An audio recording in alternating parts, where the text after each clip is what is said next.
سے اتارے جائیں اور اس فرش پہ پھینک دیے جائیں. اور وہ کہتے ہیں اسی پردیسی ساڈا وطن دراڈا تے باہو دم دم غم سہایا ہوں. میں تو اس دنیا میں پردیسی ہوں، یہ دیس نہیں ہے میرا. میں تو یہاں ہر وقت بے چین اور بے قرار رہتا ہوں. مجھے جب وہ مالا اعلیٰ میں رہنے والے دن یاد آتے ہیں، جب وہ دن یاد کرتا ہوں اپنی زندگی میں، تو پھر میں بے چین ہو جاتا، بے قرار ہو جاتا ہوں کہ یہ تو میرے رہنے کی جگہ نہیں تھی. میں تو اس جہاں کے لیے بنایا نہیں گیا ہوں. میں تو وہ حسین وطن جہاں سے میں آیا ہوں اتارا گیا ہوں. اور اس کو حضرت خواجہ غلام فرید نے بھی اپنے انداز میں، ہم تو بھولے ہوئے ہیں نا، ہمیں یاد نہیں. جن لوگوں کو وہ یاد ہے اپنا وطن، وہ لمحہ لمحہ یہاں پر رہتے ہوئے اسی وطن کو یاد کرتے ہیں، اسی وطن کی تیاری میں رہتے ہیں، اسی کی کوشش میں لگے رہتے ہیں. تو جن لوگوں کو وہ یاد ہے وہ بیان کرتے ہیں کہ ایک زمانہ تھا، ایک وقت تھا کہ ہم اللہ کے عرش کے قریب قریب ہماری بستیاں تھیں، وہاں ہمارے گھر تھے، ہم وہاں مالا اعلیٰ میں رہتے تھے، عالم ارواح میں.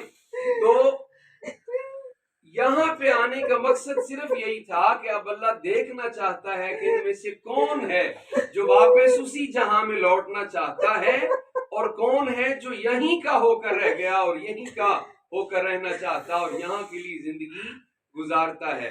تو حضرت خواجہ غلام فرید نے بھی فرمایا، وس دے ہاسے تے وس دے ناسے تیری جھوک دے آسے پاسے. وہ ایک زمانہ تھا کہ جب ہم تیرے عرش کے آس پاس اس کے قریب قریب رہتے تھے، قریب قریب آباد تھے ہم. سن دے ہاسے مٹھیاں گالی سونا یار سنیندہ ہاسے. جب تو کلام کرتا تھا ہم سے، ہم تیری باتیں سنتے تھے عالم ارواح میں، ہم تجھ سے شرف ہم کلامی پاتے تھے، تیری باتیں سنتے تھے، تجھ سے تیرا کلام سنتے تھے. ہمیں وہ زمانہ یاد ہے. اور پھر وہ کہتے ہیں، نفس پلید پلید چا کیتا اساں کوئی ازلوں پلید نہ ہاسے. میں کوئی ازل سے تو ناپاک نہیں تھا، بس اس نفس کی خرابی تھی. اس نفس کی خرابی کے باعث جو میرے اندر نجاست آئی، اس کے باعث مجھے وہاں سے اتارا گیا ہے. اور یہاں پہ اب یہ ہے کہ یہاں رہ کر اپنے نفس کو پاک کرنا ہے. اس لیے اتارا گیا ہے انسان یہاں پر کہ اپنے نفس کو پاک کر لے، اور یہ نفس پاکیزہ ہو جائے تو پھر واپس اپنے وطن کی طرف لوٹ جائے گا، واپس اپنے وطن کی طرف پلٹ سکتا ہے. اور جن لوگوں نے اس دنیا میں رہتے ہوئے اپنے نفس کی صفائی کر لی، قد افلح من تزکا، جس نے اپنے نفس کو پاک کر لیا، جس نے نفس کی طہارت کا سامان کر لیا، جس نے اپنے نفس کو ستھرا کر لیا، وہ اگرچہ فرش پر رہتا ہے، اگرچہ فرش پہ چلتا پھرتا ہے، وہ فرشی ہو کر بھی عرشی ہی رہتا ہے. فرش پر چلتے پھرتے بھی وہ عرشی ہی رہتا ہے، فرشی ہو کر نہیں رہتا. تو عزیزان گرامی قدر، نبی رحمت صلی اللہ علیہ وسلم نے فرمایا، کن فی الدنیا کا انک غریب.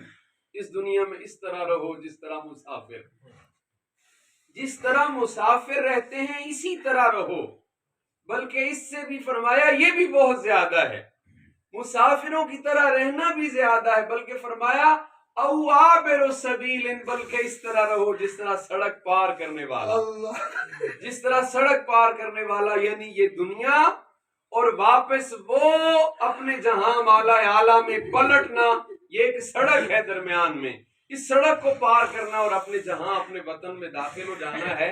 اب سڑک پار کرنے والا بیچ سڑک تو گھر بنا کر نہیں رہتا ہے، وہ وہاں پہ تو پکے گھر نہیں بنا لیتا، بیچ سڑک میں سڑک کائی ہو کر نہیں رہ جاتا، بلکہ وہ کہتا ہے میں جلدی جلدی سے گزر جاؤں، جلدی جلدی سے گزر جاؤں، کہیں کوئی حادثہ پیش نہ آ جائے، میرا ایمان ضائع نہ ہو جائے، میرا تقوی ضائع نہ ہو جائے، میری محبت میں کمی نہ آ جائے، میری سوچ بدل نہ جائے، میں کہیں یہیں کا ہو کر نہ رہ جاؤں. وہ کوشش کرتا ہے کہ جلدی جلدی گزروں اور اگلے جہاں کی طرف منتقل ہو جاؤں. نبی رحمت صلی اللہ علیہ وسلم نے فرمایا، الا فی الجسد مدغۃ، خوب جانو جسم کے اندر ایک گوشت کا لوتھڑا ہے، جسم کے اندر ایک گوشت کا لوتھڑا ہے. اذا صلح